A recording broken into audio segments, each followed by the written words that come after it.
Hello बच्चों, कक्षा 11 के रसायन विज्ञान में हम लोग दूसरा चैप्टर पढ़ रहे हैं परमाणु की संरचना, और इसमें यह लेक्चर नंबर 8 है।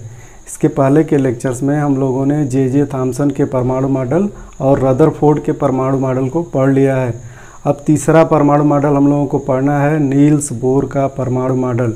नील्स बोर ने अपना परमाणु मॉडल सन 1913 में दिया, लेकिन नील्स बोर के परमाणु मॉडल को समझने के लिए हमको समझना ज़रूरी है सबसे पहले स्पेक्ट्रम को।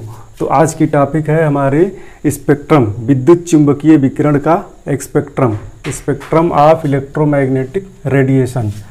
इसको देखते हैं, विद्युत चुंबकीय विकिरण का स्पेक्ट्रम क्या है।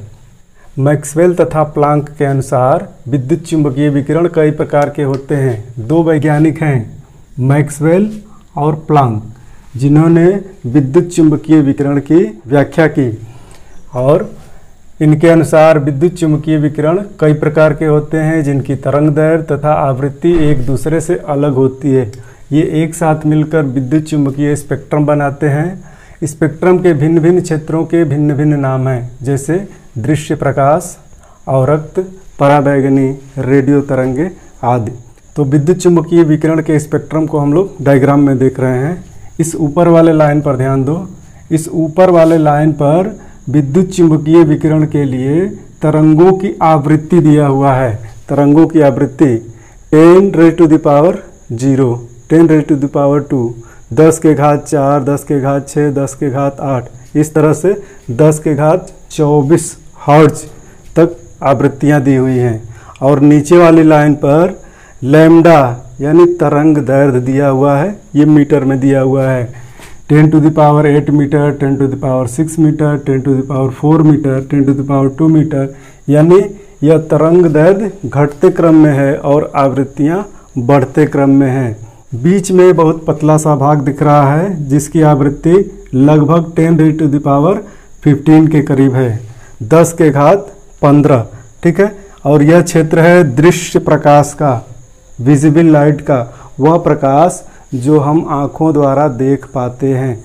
शेष जितनी तरंगे हैं, शेष जितनी भी विद्युत चुंबकीय तरंगे हैं, इनको हम अपनी आँखों द्वारा नहीं देख पाते। इनको देखने के लिए हमको या इनको महसूस करने के लिए यंत्रों की ज़रूरत पड़ती है।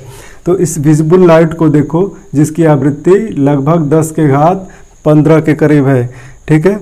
इस दृश्य स्पेक्ट्रम में छोटी कक्षाओं 8वीं 9वीं 10वीं से ही हम लोग प्रिज्म द्वारा वर्ण विक्षेपण की घटना को पढ़ते आ रहे हैं, और वहाँ हम लोग ये देखते हैं कि किसी प्रिज्म द्वारा अगर श्वेत प्रकाश की किरण को गुजारा जाए तो वह श्वेत प्रकाश की किरण 7 रंगों में विभाजित हो जाती है। VIBGYOR, violet, indigo, blue, green, yellow, orange और रेड, ठीक है।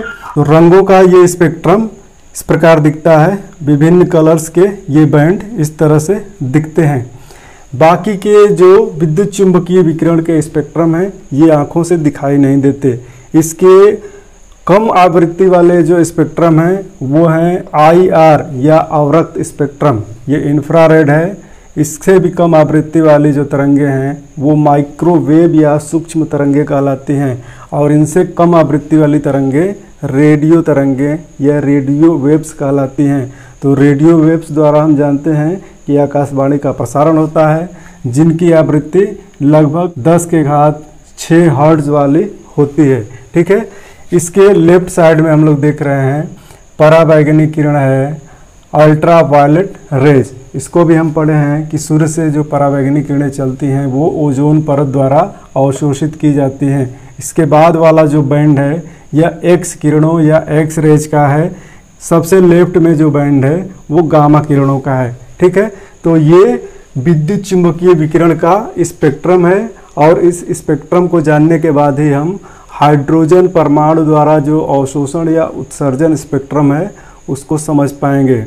ये जितनी भी विद्युत चुंबकीय तरंगे हैं सब एक ही चाल से चलती हैं। सारी की सारी तरंगे निर्वात में एक ही चाल से चलती हैं, जिसको हम निर्वात में प्रकाश का वेग कहते हैं, प्रकाश की चाल कहते हैं। प्रकाश की चाल कितनी होती है निर्वात में? V = 3 × 10⁸ मीटर प्रति सेकेंड। यह क्या है? प्रकाश की चाल, निर्वात में। ठीक है, तो ये सारी की सारी विद्युत चुम्बकीय तरंगे जिनकी आवृत्ति बहुत कम है या जिनकी आवृत्ति बहुत ज़्यादा है, सभी तरंगे एक ही चाल से चलती हैं। ऐसा क्यों होता है? यहाँ हम देख रहे हैं कि जिन तरंगों की आवृत्ति बहुत कम है उनका वेवलेंथ, उनका तरंग दैर्घ्य जो है ज़्यादा है, और जिन तरंगों की आवृत्ति ज़्यादा है उनका तरंग दैर्घ्य कम है। इसलिए चूँकि हम जानते हैं कि v = n लैम्डा होता है, यानी इनकी चाल किसके द्वारा देखेंगे हम? तरंग की आवृत्ति गुणे इसकी तरंग दैर्घ्य, ये गुणे ये वैल्यू, और ये सारे वैल्यूओं का अगर हम गुणनफल लें, किसी भी वैल्यू का गुणनफल लें तो सारी की सारी वैल्यूज 10⁸ की कोटि की हैं। ठीक है, 10⁸ के कोटि की हैं। यहाँ हम देखते हैं 10⁻12 है और 10⁻⁻4 है। जब दोनों का गुणनफल करेंगे तो गुणा करने पर घाते क्या होते हैं? आपस में जुड़ जाते हैं। तो यहाँ 10⁻12 है, यहाँ 10⁻4, तो 12 धन ऋण 4 जोड़ेंगे तो 8 ही आएगी। यहाँ देखो 10⁻4 है और यहाँ भी 10⁻4 है, यानी हम जब गुणा करेंगे तो आपस में ये दोनों घातें जुड़कर 10⁸8 बना देंगे। इधर देखो तो यहाँ 10⁻24 है और यहाँ 10⁻16 है। इनको अगर हम जोड़ें तो दोनों मिलकर के क्या हो जाएंगे? 10⁻24 और 10⁻16, तो 24 धन ऋण 16 अगर जोड़ें तो ये भी 10⁸8 के बराबर हो जाएंगे। ठीक है, तो ये है विद्युत चुंबकीय विकिरण का स्पेक्ट्रम बैंड, और आगे आने वाली वीडियो में हम लोग हाइड्रोजन परमाणु के स्पेक्ट्रम को भी पढ़ेंगे। इसके बाद नील्स बोर के परमाणु मॉडल को पढ़ेंगे। ठीक है, मिलते हैं नेक्स्ट वीडियो में। धन्यवाद।